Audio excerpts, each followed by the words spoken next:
My dear student, how are you? I hope you are safe and sound. You are all welcome to Mymensingh Online School. Okay, my dear student, though I am here in front of you only for class 6 and 7, but this class is most important for all classes, not only 6, 7 or 8. So my dear student, চলো আমরা একটা ক্লাসের শুরুতে ব্যায়াম করে নেই কেমন on in front of over under behind in front of on under over in front of behind on under over in front of behind. Okay, my dear student, can you guess what I have done?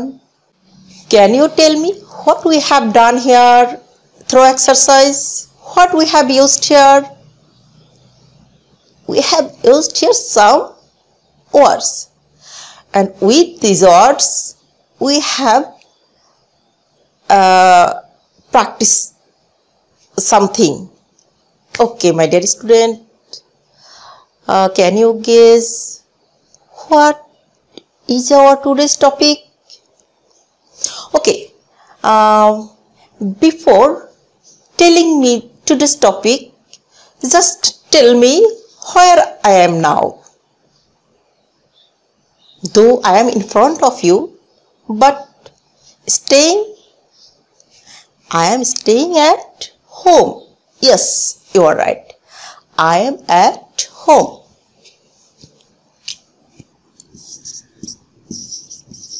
I am at home. আমি আছি বাড়িতে। এই যে এখানে একটা noun আছে এবং এই নাউনটার অর্থ কি? নাউনটার অর্থ হচ্ছে বাড়ি।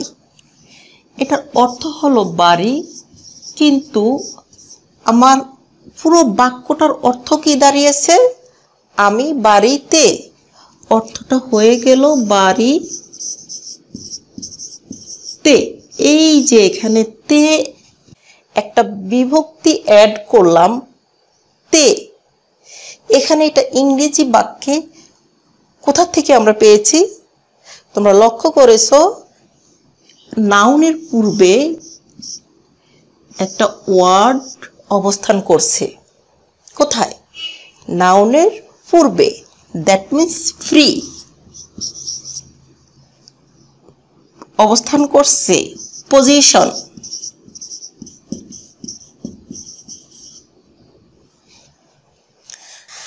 Our today's topic is free position. Very good. Today's our topic is free position. Okay, my dear students. Now I will ask you some questions and you will try to answer me. Okay? And we will find out some prepositions through these questions. So let's start. My dear student, what is it? It is a box. Very good. What it is? It is a ball. Now my first question is, where the ball is? Very good. The ball is in the box. Here you have told me in the box. So can you tell me what is the preposition here? Yes, in. Very good. Now tell me where the ball is. Yes, the ball is in front of the box. Very good. Here we have used in front of.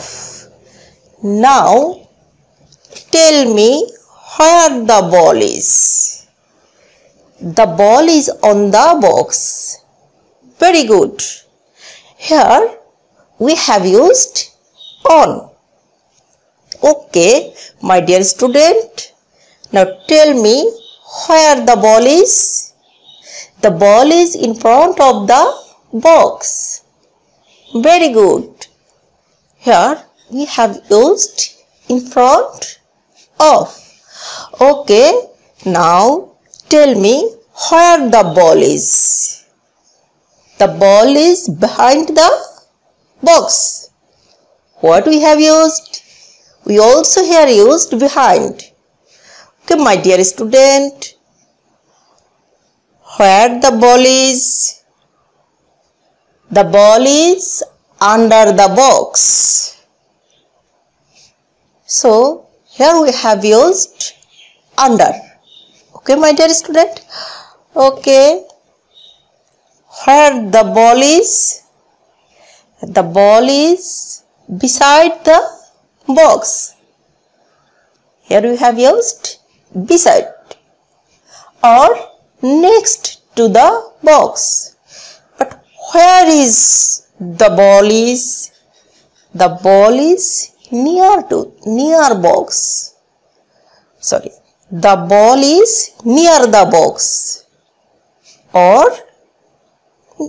close to box. Here we have used near or close to. Okay, my dear student, where the ball is? The ball is over the box. Here we have used over. Where the ball is? The ball is over the box. Here we have used over. So, in the meantime, we have found lot of preposition. These all are preposition. What we have added with the noun. So, now can you tell me what is preposition? Yes, preposition is a word that is or which is used to link noun or pronoun with other words in the sentence. I think now you are clear about preposition. Okay? তাহলে আমরা বুঝে গেলাম প্রিপোজিশনটা কার সাথে সম্পর্ক স্থাপন করে? Noun অথবা প্রোনাউনের সাথে। My dear student, mainly 3 types of preposition. Look, তাহলে আমরা দেখতে পেলাম প্রধানত 3 types of preposition. Preposition of time, যেটা হচ্ছে সময় বোঝাতে। Preposition of place, এটা হচ্ছে স্থান বোঝাতে। Preposition of direction, কোনো একটা দিকে বোঝাতে। ওকে, সময় বোঝাতে আমরা যে প্রিপজিশনগুলি ইউজ করব in, at, on. My dear student, সময় বোঝাতে in, at, on, before, after, এই প্রিপজিশনগুলো আমরা ইউজ করব। আরও আছে যেটা আমরা একদম নোট করে সুন্দর করে এক্সাম্পল সহকারে প্রত্যেকটি প্রিপজিশন শিখব। এখানে একটা এক্সাম্পল লক্ষ্য করো। যদি এক্সাম্পল দিই, I get up early in the morning, আমি সকালে ঘুম থেকে উঠি। সকালে, সকালে, এই যে এখানে নাউনের শেষে একটা বিভক্তি পেলাম আমরা এ, যার জন্য এই যে সময় বোঝাতে আমরা এখানে ইউজ করেছি ইন। লক্ষ্য করো, I get up early in the morning, এর অর্থ কে প্রকাশ করলো? ইন। আমরা একটু পরেই প্রিপজিশনটা আরও সহজ করে শেখার জন্য বিভক্তির মাধ্যমে শিখব। তাহলে ইন বসায় কখন? সময় বোঝাতে। ঠিক তেমনি এখানে লক্ষ্য করো, প্রিপজিশন অফ প্লেস, কোনো স্থান বোঝাতে আমরা under, in, at, on, below etcetera এই প্রিপজিশনগুলো ইউজ করব। তাহলে একটা এক্সাম্পল লক্ষ্য করো, আই লিভ ইন বাংলাদেশ। এখানে এই যে বাংলাদেশ, এটা কি একটা স্থান? তাহলে এই স্থানের পূর্বে আমরা ইউজ করেছি কি? Preposition in. তাহলে লক্ষ্য করো, আমরা ইন সময় বোঝাতেও ব্যবহার করেছি এবং ইনটাকে স্থানের ক্ষেত্র ইউজ করেছি। তাহলে এবার লক্ষ্য করো, প্রিপজিশন অফ ডিরেকশন, আমরা কোনো একটা দিকে বোঝাতে তখন কোন প্রিপজিশনগুলো ইউজ করব? To, towards, of, from, off. তাহলে একটা এক্সাম্পল লক্ষ্য করো, আই গো টু স্কুল।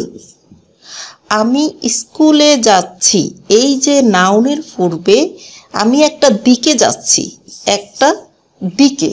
তাহলে দিকে বোঝাতে আমরা কোন প্রিপজিশন ইউজ করেছি এখানে? টু।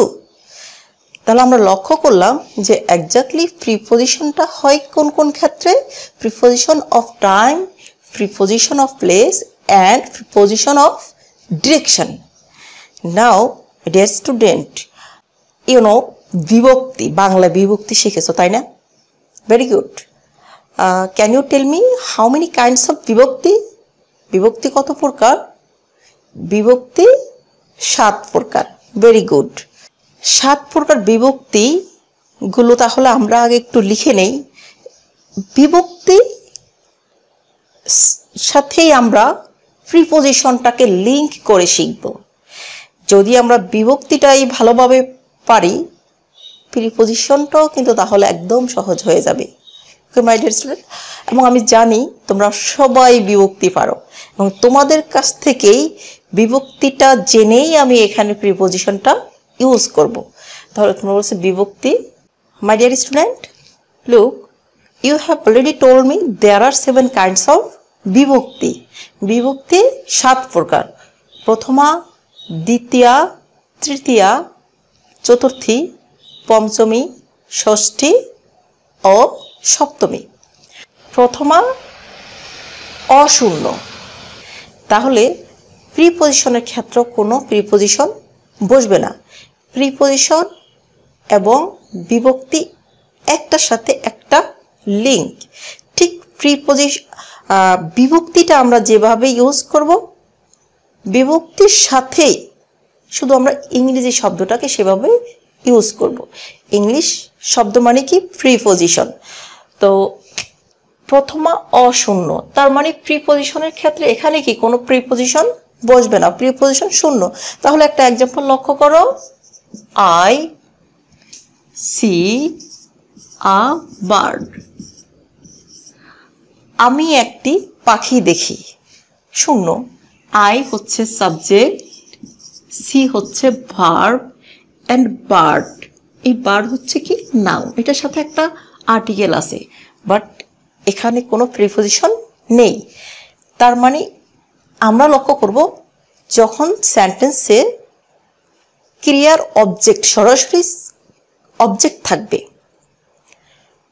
কর্ম থাকবে, তখন ওই নাউন বা প্রোনাউনকে সেন্টেন্সের সাথে অন্য ওয়ার্ডের সাথে যুক্ত করার জন্য তখন কোনো প্রিপজিশন দরকার নেই। তাহলে আমরা শিখলাম বিভক্তি প্রথমা অশূন্য। তাহলে এখানে প্রিপজিশনও হবে না, শূন্য। আই সি আ বার্ড, এই বাক্যে আমরা কোনো প্রিপজিশন ইউজ করিনি। আমরা যদি এভাবে আরও কিছু এক্সাম্পল দেই, আই ইট রাইস, আমি ভাত খাই। আমি কি খাই? ভাত খাই। এখানে সরাসরি অবজেক্টটা বাক্য গ্রহণ করার কারণে এই বাক্যে কোনো প্রিপজিশন নেই, এটা হচ্ছে কি প্রথমা। তাহলে লক্ষ্য করো দ্বিতীয়া কে রে পতি যদি বুঝায়, কারো পতি, তখন হচ্ছে কি মানে দ্বিতীয়া, এই ক্ষেত্রে প্রিপজিশন হবে টু। যেমন একটা এক্সাম্পল লক্ষ্য করো, ওয়েলকাম টু ইউ, তোমাকে স্বাগতম। কে রে মানে কি তোমাকে আমি স্বাগত জানালাম। কাকে? তোমাকে। এই যে কে অর্থ প্রকাশ পেয়েছে, তার মানে কি এটা একটা প্রতি, তোমার প্রতি আমার কি স্বাগতম। আমরা যদি আরেকটা এক্সাম্পল দেই, কংগ্রাচুলেশনস টু ইউ, তোমাকে অভিনন্দন। এই যে অভিনন্দনটা কি তোমার প্রতি। এখানে কে রে অর্থে কি বোঝাতে হবে? কে রে অর্থে হলো প্রতি অর্থে আমরা প্রিপজিশন ইউজ করব কি টু। তাহলে তৃতীয়া দ্বারা দিয়া কর্তৃক, দ্বারা দিয়া কর্তৃক বোঝাতে আমরা প্রিপজিশন ইউজ করব উইথ এবং বাই। উইথ এবং বাই অর্থ কি দ্বারা দিয়া কর্তৃক। এই দুইটার মধ্যে একটু অর্থের পার্থক্য হলো, কোনো কিছু যদি বস্তুর দ্বারা হয় তাহলে হলো কি উইথ, আর যদি কোনো কাজ ব্যক্তির দ্বারা হয় তাহলে হলো কি বাই। তাহলে বস্তুর দ্বারা হলে কি উইথ, আর ব্যক্তির দ্বারা হলো কি by. Just look example, you are, এই যে তোমার শিক্ষক কর্তৃক তোমাকে শেখানো হয়। এখানে ইউ টিচার, এখানে ইউ টিচার একজন ব্যক্তি। তাহলে ব্যক্তি যদি বোঝায় আমরা ইউজ করব কি বাই। আর যদি হতো বস্তু, তাহলে বস্তুর ক্ষেত্রে একটা এক্সাম্পল লক্ষ্য করো, the cat was killed, the cat was killed by a stick, বিড়ালটিকে একটা লাঠি দ্বারা মারা হয়েছিল। এখানে এই যে লাঠি, এই লাঠিটা হলো কি বস্তু। তাহলে বস্তুর ক্ষেত্রে কি বাই হবে নাকি উইথ হবে? উইথ, কারণ একটু আগে আমরা জেনেছি বস্তুর ক্ষেত্রে উইথ। তাহলে এটা হচ্ছে রং ওয়ার্ড, এটা হবে কি, এটা হবে উইথ। এখানে কিন্তু বাই লেখা যাবে না। তাহলে গেল তৃতীয়া, আসো এবার চতুর্থী, কে রে। আমরা দ্বিতীয়া তো দেখেছি কে রে, তখন ছিল কি প্রতি অর্থে, কিন্তু চতুর্থীতেও কে রে, সেই ক্ষেত্রে কিন্তু জন্য অর্থে। চতুর্থী, চতুর্থী হলো জন্য অর্থে। জন্য অর্থে আমরা ব্যবহার করব প্রিপজিশন ফর। ফর অর্থ কি জন্য। ওয়েট ফর মি, আমার জন্য অপেক্ষা করো। মানে আমি এখানে লিখলাম please wait for me.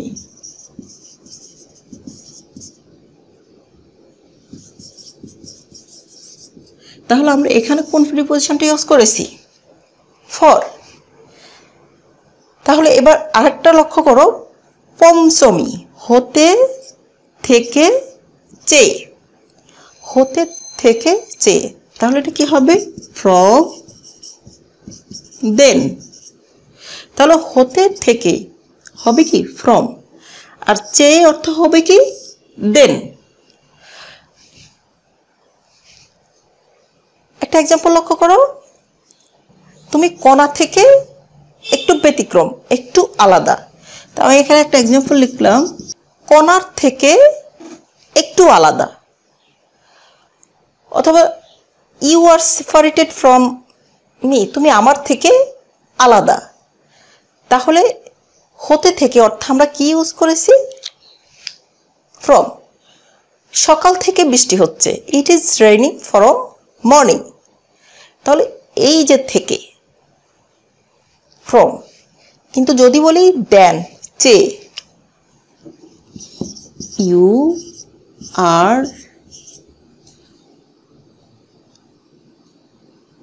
more intelligent than I. তুমি আমার চেয়ে বুদ্ধিমান। এখানে চেয়ে অর্থে আমরা কি ইউজ করেছি? চেয়ে অর্থে আমরা এখানে ইউজ করেছি কি? Than. You are more intelligent than I. তোমরা কি স্পষ্ট বুঝতে পেরেছো? ওকে মাই ডিয়ার স্টুডেন্ট, আসো এবার ষষ্ঠী র এর। র বা এর অর্থ প্রকাশ করতে আমরা কি ব্যবহার করব? Preposition of. অফ অর্থ হলো কি? র বা এর। তাহলে লক্ষ্য করো, বাংলাদেশের পাখি, দ্য বার্ড অফ বাংলাদেশ, বাংলাদেশের র। তাহলে এটা ইংলিশটা হবে কি? The bird of Bangladesh. বাংলাদেশের নদী কি হবে এটা? The river of Bangladesh. Okay, তাহলে দ্য বার্ড অফ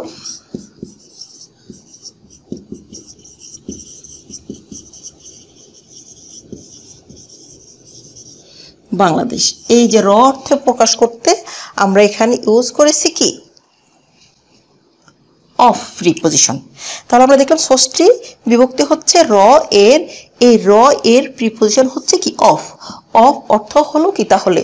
র এর। এবং র এর প্রকাশ করতে আমরা এখানে ব্যবহার করেছি অফ। এবার আসো সপ্তমী এ অ তে। এ অ তে ইন অ্যাক্ট। In act. ইন অ্যাক্টের কিন্তু বিশাল ব্যবহার। এটা প্রথমে আমরা একবার আলোচনা করেছি যে ইন অ্যাট টাইম অর্থ ইউজ হয়, ইন অ্যাট প্লেস অর্থ ইউজ হয়, এবং সেগুলি আমরা আরেকটু পরের ধাপে সেই কাজটা শিখব। তাহলে এবার লক্ষ্য করো, এ ও তে বোঝাতে প্রথম বাক্যে আমরা বলেছিলাম আমি বাড়িতে, I am at home. I am at home. আমি বাড়িতে, তে অর্থে এখানে আমরা প্রিপজিশন ইউজ করেছি কি? অ্যাট। তাহলে সপ্তমী বিভক্তিতে এ ও তে যে সপ্তমীতে আমরা ইউজ করব ইন অ্যাট। আমরা তো লক্ষ্য করব প্রথমে যে নাউনের শেষে কোনো বিভক্তির অর্থ প্রকাশ পাচ্ছে কিনা। এই যে আমরা বাড়িতে বললাম, নাউনের শেষে তে, তাহলে এখানে বাড়িতে তে পেয়েছি, কিন্তু যখন বলি আমি ভাত খাই, আমি কি খাই? ভাত খাই। এই ভাত যে নাউন রাইস আছে, এটার শেষে কি কোনো বিভক্তি আছে? নাই। আর ইংরেজিতে তোমরা এটাকে সহজভাবে বুঝতে পারবে যে ট্রানজিটিভ ভার্ব, ইনট্রানজিটিভ ভার্ব শিখেছ। ট্রানজিটিভ ভার্বের পরে কি বসে? সরাসরি অবজেক্ট। তার মানে ট্রানজিটিভ ভার্বের পরে কোনো প্রিপজিশন বসে না। তবে এক্সেপশনাল ব্যতিক্রম আছে যেগুলিকে আমরা অ্যাপ্রোপ্রিয়েট প্রিপজিশন আর গ্রুপ ভার্ব বলে থাকি। তাহলে মাই ডিয়ার স্টুডেন্ট, আমরা একটা ছক আঁকবো। এই ছকের মাধ্যমে আমরা আরও স্পষ্ট, ক্লিয়ার, ডিটেলস করে আরও কিছু প্রিপজিশন শিখব। এখানে আমরা শিখেছি সময়ের ক্ষেত্রে আমরা কোন প্রিপজিশনগুলি ইউজ করব, স্থানের ক্ষেত্রে কোন প্রিপজিশন, ডিরেকশনের ক্ষেত্রে কোন প্রিপজিশন, এবং আমরা বিভক্তি অনুযায়ী কিছু প্রিপজিশন শিখেছি। এবার আমরা জাস্ট প্রিপজিশনের একটা ছক করব। ওকে মাই ডিয়ার স্টুডেন্ট, এবারে আমরা একটি বক্স করব। এই বক্সের মধ্যে তোমাদেরকে প্রিপজিশনগুলো ইনপুট দিতে হবে। এবং আজকের পর্বের পর দ্বিতীয় পর্বের ক্লাসে আমরা অ্যাপ্রোপ্রিয়েট প্রিপজিশন নিয়ে ক্লাস করব, এবং আশা রাখি এই দুইটা ক্লাসে তোমরা ভালোভাবে প্রিপজিশনটাকে আয়ত্ত করতে পারবে, এবং you have to practise regularly. Okay my dear student, there is a box here. So যাতে ভেতরে বোঝাতে প্রিপজিশন কি হবে? ইন অথবা ইনসাইড। ওকে, তাহলে যখন ভেতরে বোঝায় তখন হবে কি? ইন অথবা ইনসাইড। কিন্তু বাহিরে যদি হয়, ভেতর থেকে বাহিরে, তাহলে হবে কি? আউটসাইড। সাইড, অথবা আমরা ভেতর থেকে বাহির বের হয়ে গিয়েছে আউট, শুধু আউট প্রিপজিশনটাকেও ইউজ করতে পারি। কিন্তু যদি বাহির থেকে ভেতরে বোঝায়, বাহির থেকে ভেতরে বোঝালে প্রিপজিশন কি হবে? Into, in to. তোমরা যখন আমরা এই বক্সটা নিয়ে একটু প্র্যাকটিস করেছিলাম যে আসলে বক্সটা কোথায় আছে, তখন তোমরা বলেছিলে, যখন এই বক্সটার ভেতরে বলটা ছিল তখন তোমরা বলেছিলে the ball is in the box.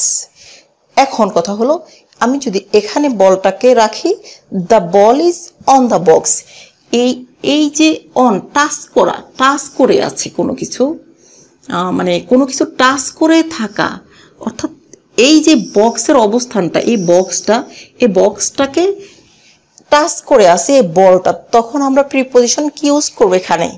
On. কিন্তু বক্সটাকে টাচ না করে সে এই গতিশীল অবস্থাতে আছে বক্সটার উপর দিয়ে। এই বক্স মানে কি, সেটা যে কোনো কিছুরই উপর দিয়ে হতে পারে, কিন্তু সেটা আছে কি অবস্থাতে?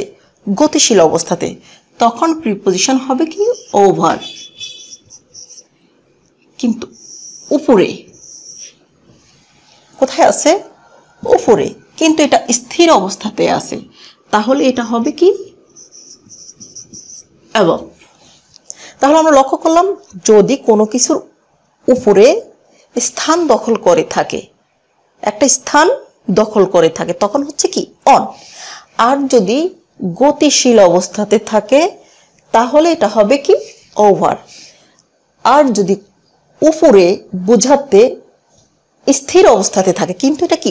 উপরে, কোনো কিছু স্থান দখল করে না, এখানে অন কিন্তু একটা টাচ করে আছে, বাট এটা উপরে বোঝাচ্ছে, বাট কোনো স্থান দখল করে নাই, স্থির অবস্থাতে রয়েছে, এক্ষেত্রে হচ্ছে কি?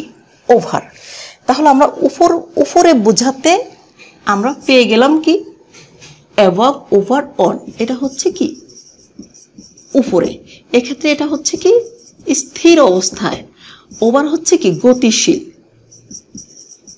গতিশীল অবস্থায়।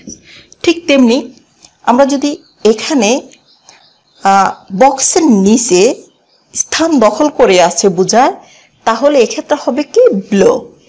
নিচে বোঝাতে সেটা কি হবে? আন্ডার। তাহলে নিচে বোঝাতে হচ্ছে কি? আন্ডার। তার মানে কি? এই আন্ডারও কিন্তু একটা স্থান দখল করে আছে। ওকে, এবার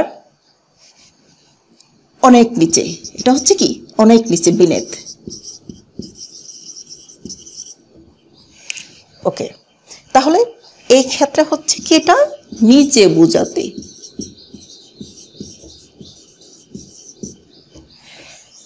তাহলে উপরে বোঝাতে আমরা 3টি প্রিপজিশন পেলাম এবং নিচে বোঝাতে আমরা 3টি প্রিপজিশন পেলাম। এবার আসো আমরা যদি বলি, এবার where is the ball now? The ball is beside the box. Beside. Okay, এখানে লিখি আমরা বিসাইড, পাশে, বিসাইড। অর এখানে আমরা লিখতে পারি বাই, অর এখানে আরেকটা লিখতে পারি নেক্সট টু। নেক্সট টু, এই ক্ষেত্রে পাশে, পাশে বোঝাতে বিসাইড। তাহলে আমরা পাশে অর্থে ইউজ করব কি? Beside, by, next two.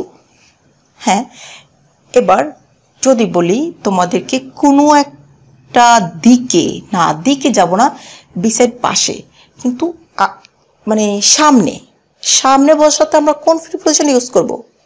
সামনে বোঝাতে ইন ফ্রন্ট অফ। তাহলে আমরা সামনে বোঝাতে যেটা হচ্ছে সামনে, ইন ফ্রন্ট অফ, অথবা বিফোর। হ্যাঁ, আমরা সামনে বোঝাতে ইন ফ্রন্ট অফ অথবা বিফোর। কিন্তু যদি আমরা পেছনে বোঝাই তাহলে আমরা কি বোঝাবো, মানে কি বসাবো? যখন এই বলটা পেছনে ছিল, দেন that time you have told me the ball is behind the box. এখানে আমরা ইউজ করেছি behind. এখানে। ওকে, তাহলে আরেকটা ইউজ করতে পারি পেছনে বা আফটার, এই দুটাই কিন্তু এখানে আমরা ইউজ করতে পারি। হ্যাঁ, এবার লক্ষ্য করো এই বক্সটার এই প্রান্ত থেকে এই প্রান্তে ক্রস করে ফেলবে, এই পাশে এখান থেকে ওখানে চলে যাবে। তাহলে এই ক্ষেত্রে আমরা ইউজ করতে পারি অ্যাক্রস অর থ্রো। তাহলে কখন আমরা অ্যাক্রস ইউজ করব, কখন থ্রো ইউজ করব? অ্যাক্রস হচ্ছে কি, কোনো কিছু টাচ না করে, সংস্পর্শ না করে যখন চলে যাবে সেটা হচ্ছে কি অ্যাক্রস। আর যদি থ্রো মানে একটা কিছু স্পর্শ করে যেটা যাবে সেটা হচ্ছে কি থ্রো। ওকে, এখন যদি কোনো দিকে বোঝায়, মানে একটা দিকে যাচ্ছি, I am going to school, I am going to market, এই যে দিকে বুঝালো, সেই ক্ষেত্রে আমরা কোন প্রিপোজিশন ইউজ করব? দিকে বোঝাতে আমরা দিব কি, এই দিকে বোঝাতে দেব টুয়ার্ডস। আর যদি মানে কি ঘুরবে, মানে এটা ঘূর্ণন বোঝায়, তাহলে কি হবে? এই ক্ষেত্রে হবে preposition round, around. Okay, so my dear learners, tell me, ভেতরে বোঝাতে আমরা কোন প্রিপোজিশন ইউজ করব? ভেতরে বোঝাতে আমরা প্রিপোজিশন ইউজ করব ইন অথবা ইনসাইড। ভেতর থেকে বাহিরে বোঝাতে আউট অথবা outside. Okay, very good. Then পাশে বোঝাতে আমরা কোন প্রিপোজিশন ইউজ করব? Beside, by and next to. Very good. আর যদি বাহির থেকে ভেতরে প্রবেশ করে বা ভেতরে আসে তখন আমরা কোন প্রিপোজিশন ইউজ করব? ইনটু। Very good. কোন একটা দিকে যাচ্ছে, মানে কোন একটা দিককে গতি বোঝায়, সেই ক্ষেত্রে কোন প্রিপোজিশনগুলি? Two, towards. উপরে বোঝাতে যদি কোনো কিছুর স্থান দখল করে থাকে অন, আর যদি গতিশীল অবস্থাতে হয় ওভার, আর যদি উপরে স্থির অবস্থাতে থাকে তাহলে হচ্ছে কি অ্যাবাভ। ওকে, আর হচ্ছে প্রিপোজিশন জন্য, মানে ডেডিকেট করা কোনো কিছুর জন্য। সো নট অনলি ডেডিকেট, এখানে কোনো কিছুর জন্য, জন্য অর্থে কোন প্রিপোজিশন ইউজ করব আমরা? For. Very good. So here in the meantime you have collected a lot of prepositions in your memory. Very good. So now you have some quiz and you will try to solve this question using preposition. Just now I will give you sentences and you will fill in the gap with the preposition, with the appropriate preposition. Okay, my dear learners. Okay, my dear student, here there are 15 sentences for you and you will fill in the gaps with appropriate preposition. আশা রাখি তোমরা এই সেন্টেন্সগুলো সঠিক preposition দিয়ে বাক্যটি fill up করবে যে শূন্যস্থানটি রয়েছে। Response পেলে পরবর্তী ক্লাসটা কন্টিনিউ করতে আমার জন্য আরও ভালো সুবিধা হবে। এখানে যদি তোমাদের আজকের ক্লাসে বুঝতে কোনো অসুবিধা হয় তাহলে সেটাও তোমরা কমেন্ট বক্সে লিখে জানিয়ে দাও। আমি এই ক্লাসটি আবারও তোমাদের সাথে আরও ডিটেলস করার চেষ্টা করব। ওকে মাই ডিয়ার স্টুডেন্ট। তো স্টুডেন্ট, আশা রাখি ইতিমধ্যে তোমাদের যে 15টা সেন্টেন্স দেওয়া ছিল সেই সেন্টেন্সগুলো তোমরা লিখে নিয়েছো। আজকের ক্লাসে তোমরা সবাই সাথে থাকার জন্য অসংখ্য ধন্যবাদ এবং আমি আশা রাখি আজকে তোমরা প্রিপজিশনের অনেকগুলো বিষয় শিখতে পেরেছো এবং পরবর্তী ক্লাসে তোমরা সাথে থাকবে সেই প্রত্যাশায় রইল। তোমরা সবাই ভালো থাকো। আসবো আবার দ্বিতীয় পর্বের প্রিপজিশন ক্লাস নিয়ে। আল্লাহ হাফেজ।